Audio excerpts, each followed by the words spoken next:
Hello, everyone. Today we're continuing my look into the G.I. Joe Classified Series Dragonfly haslab with tier number 2, the Ripcord figure, the Nightforce version of Ripcord, because this one is the one that came with the haslab. They said they're trying not to make characters exclusive to haslabs, which I think is actually very nice. So this is the Nightforce version, which is a different version, meaning we will get a classic version of Ripcord down the line at some point, probably very soon, honestly. But yes, this is the box he comes in. Same style as the other one, the very nice, kind of special, particular, unique style of box that they had here. So this Ripcord G.I. Joe Classified Series Nightforce version, specifically Haslab Hasbro. Continuation of that very nice artwork. On the back here, beautiful shot of Ripcord himself. The artist for this, if I can find them, the name will be on the screen right now, but they are a beautiful, beautiful artist. Really, really good stuff. I love this artwork. And on the side here, all the various things he's very good at. Number 143, obviously. And then a nice shot of his face right there. Nightforce right there. On the bottom here, Yeehaw Champion. On the top, Yeehaw Champion and the Dragonfly. So yeah, let's get 143 Ripcord open. And here we have Wallace A. Weems Ripcord out of the packaging. And he looks really, really good. This is obviously the Nightforce variation of Ripcord, and I have him with all his gear on, one of his rifles in his hand. But I really like this look. This is my first Nightforce figure. I don't have any of the other ones they put out so far, but I really, really like this one. Just looking at it while it sits here spinning, I like this look more than the regular look he has. The regular one is fine. The green is nice and everything, but I think the black with the green is a much, much better look. It looks a lot better in my mind, but you know, personal opinion, everything is subjective. But I really like this look. Now, let's take him off the spinny base here so we can get a little bit of a closer look at him. So, as a character, he looks super, super good. This is obviously a Halo-inspired look, high altitude, low opening, not the video game. But it is such a good look. Got the Nightforce logo there on his left arm. On the right arm, I don't know this logo. If you do know it, let me know. It looks like a griffin in front of like a globe. If you know what that is, let me know. I believe Crazy Legs also has that there. So it probably is something to do with flight, airborne, something like that. So if you know, let me know. But I love this look so much. It reminds me a lot of the opening of Metal Gear Solid 3 of Snake's look in that with the Halo jump. So that is really cool looking. I'm a big fan of that. So I like that look a lot. He is using that new gear setup that they showed off with the Halo jumper with the backpack that opens up and everything like that, and you can attach a string to it. This one doesn't have that though. It does not have the parachute. I looked in the box, didn't have it. So if you got this and you're like, where's the parachute? There isn't one. Don't worry, you're not missing anything. It just doesn't come with one, which is a bit of a shame. But also, I'm not too worried about it because they said you can't throw that one and the parachute won't activate. So to be honest, what's the point of having the parachute? I'll be honest, it really just feels like there's no purpose. I would have preferred a hard plastic one that you can like attach to a stand or something. But you know, that's just me rambling. But the look is super, super nice. I just love all the straps, the gear and everything, the zippers and everything. This is the same torso and leg bits that are used on Wild Bill. You can tell because this is the cutoff for where the gloves clip on there. You can see the line right there. If I get a little closer, you can see the line right there. Yeah, it's the same body. And now one thing I've noticed, which this might just be an issue with mine, is he's a little bow-legged, like on the left leg there. You can see he's kind of there's like a bit of a dip inside. And I wasn't sure if I was going crazy there, but it looks like Wild Bill also has the same one. Am I crazy? Am I like seeing something here? If I am, let me know. But it looks like, I don't know, something looks off there. So if you know, and if you have that same issue in yours, let me know. It just looks a little weird to me. But this look by itself is great. And you can put the helmet bit up there so you can see the goggles inside. You can take the whole thing off, which I will here now. The mask is pegged on these two little holes right here, which you can pop in and out. And you can take it off like so, if I get it right there. There we go. So you can get a look at his face there. This piece comes out, so you can take it out right there. The helmet will come off, just like so, and the goggles will come off as well, so you can have him just as he is in the original toy line and the original cartoon. Big old ginger. Now for me, personally, this is not what Ripcord looks like in my mind, because I grew up with the movie.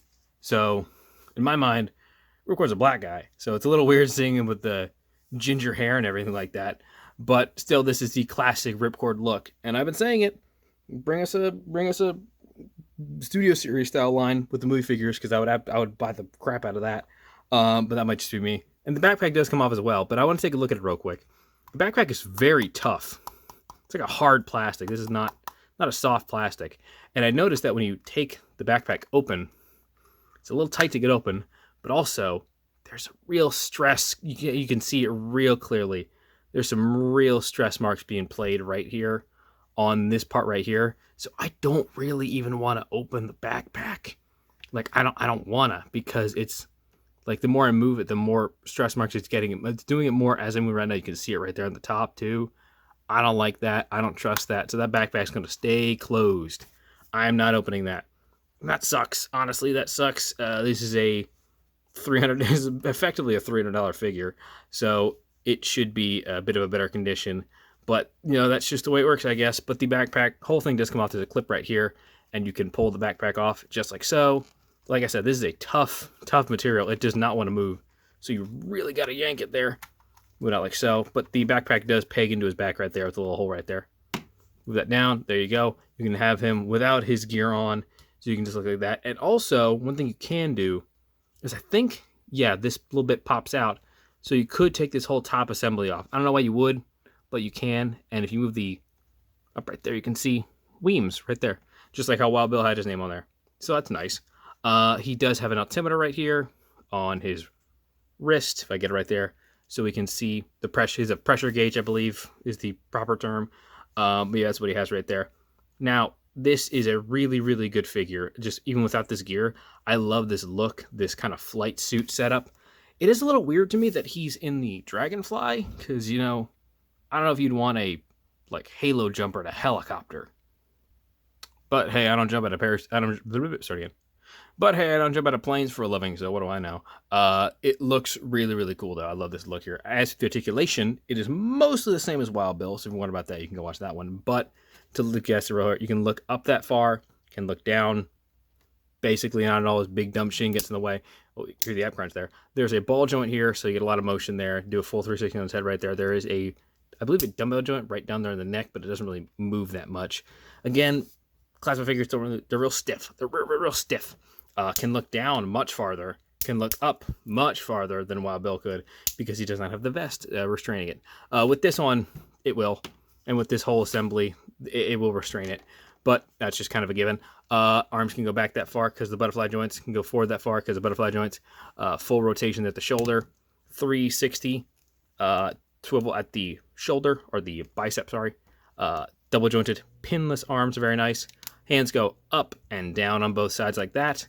This now right there. There's a ball joint here at the waist, so you get a lot of motion there. And you can see right there, the straps do come out. So you could take this whole thing off. Drop down hips like so. They don't want to drop that far, mostly because of this whole assembly right here. Swivel here at the upper thigh. Double jointed pinless knees. He really can't kick his own butt. The Wild Bill. Feet can go up that far and can go down that far. There's a swivel at the ankle, and there's a rotating cuff there at the calf, I guess. So yeah, there's the articulation for Ripcord. As for the accessories of Mr. Weems, we have his bright blue goggles right here, which I don't believe this has been used on any figure before this, so these look brand new. They look really cool, though. I do like these goggles a lot. I like the bright blue color and the black there. So you put them on underneath the helmet, cover the mask up, a lot of protection there. Next is the rebreather apparatus, which it plugs into his waist and also onto his face. Looks really cool. I like this look a lot.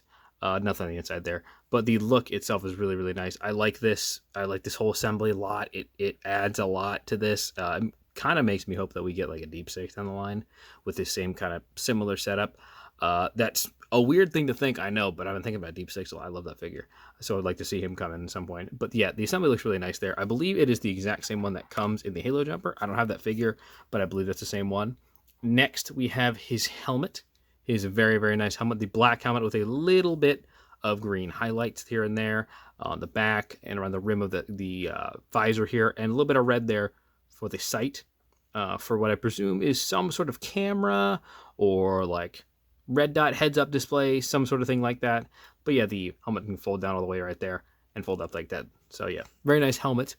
The aforementioned backpack, which I talked about earlier with the stress mark, so we'll not be opening it. Man, I think it's tough. If you have the Halo jumper, you can loop the string around the back there, so you can plug it into here, which is nice. I don't have the Halo jumper, and if I did, I don't know if I do that again because of those stress marks. I don't like that. Next, he has a pistol, which is one that I have not seen in a very long time. This is the one that came early in the line with the Baroness figures and the Dukes. Same exact mold, everything like that. Nothing new about it, but it is nice to see that brought back again. Now, one thing I think is great, and I really want to talk about, he has these two rifles, which are largely the same. Before I get into their detail and what they look like, I want to talk about the durability of them. So, the classified line has had a issue recently of figures being as soft as gum, specifically their weapons. Their weapons being super, super soft. If I bring in like this one right here, it's Rippers. It is super, super malleable. It is Warp City. This one, not that at all. This thing does not want to. I mean, I could bend it, but I'm more aware of this thing snapping than I am about it bending. So they made this super, super durable. So if you worry about the plastic quality of these figures, weapons again, I think we're on a pretty solid upward trajectory here, if these are anything to go by, because these are super, super durable. These feel really, really nice. I noticed it immediately as I opened it. These felt super, super nice in hand and super, super nice to hold. They are great. As for the design of them, same thing with that one, by the way. As for the design, I'm not entirely sure what this weapon is supposed to be based off of, but I like the look of it. It looks like a sort of generic army rifle, I suppose, but it looks really, really nice. I like the black, like the green highlights. I believe that this has been used before in the Steel Core 2-pack. I don't have that set. So if you do have that, let me know, and let me know if those are gummy and if these are any better than that. But it looks super, super nice. I love all the detailing. I love the angled foregrip here, the long-range scope here, the buttstock, which is out, the rail here at the top, so you could attach something to it, which we'll look at the other one here in a moment. Everything about this looks super nice. The magazine is removable, and one thing I noticed is that, I don't know if you can see it, there is in fact a molded round into that. There's a round molded into that, which I think is super, super nice. Just a really nice attention to detail there. Now, for the other one, it is mostly the same, but as you can tell, they removed the buttstock here, and the foregrip is different, the scope is different, and there's something on the whatever this is. I just said it, and I can't remember what it's called right now. But what I really like about this is that it is basically the exact same body, like the exact same, like, just general piece, but there have been different attachments to it, and I like that a lot. I really, really like that. That might just be me, but I like when they reuse weapons, and I like when they reuse like concepts for weapons. Like, this is the exact same gun basically as a body, but different attachments, different grip. No, they remove the buttstock, different scope. There's something on the top here that is different than before. The scope, or not scope, but the suppressor is movable, so you can put it on the others. And the barrel is different. There's a different barrel. I like that a lot. This one is obviously a bit more of a submachine gun, probably like closer range, presumably something that you would put on full auto, as opposed to the other one, which was probably like a single action or a oh god, I just semi-auto. I completely blanked at what it was. It feels like something that would be. So it's super fun seeing that same style of weapon being used for a different weapon. And like I said, you can put the suppressor on that one or the other one. And I really, really like that as a weapon. The magazine is removable. It's the exact same one that's in the other one, alongside with the molded in bullet there. It's super, super cool. I like that a lot. I like that weapon a lot. And I like how durable these weapons are. Guys, they finally did it. You made the weapons durable again. Great job. Now, as for figure comparison, here is Ripcord next to his set mate, I suppose you could call him, Ripcord.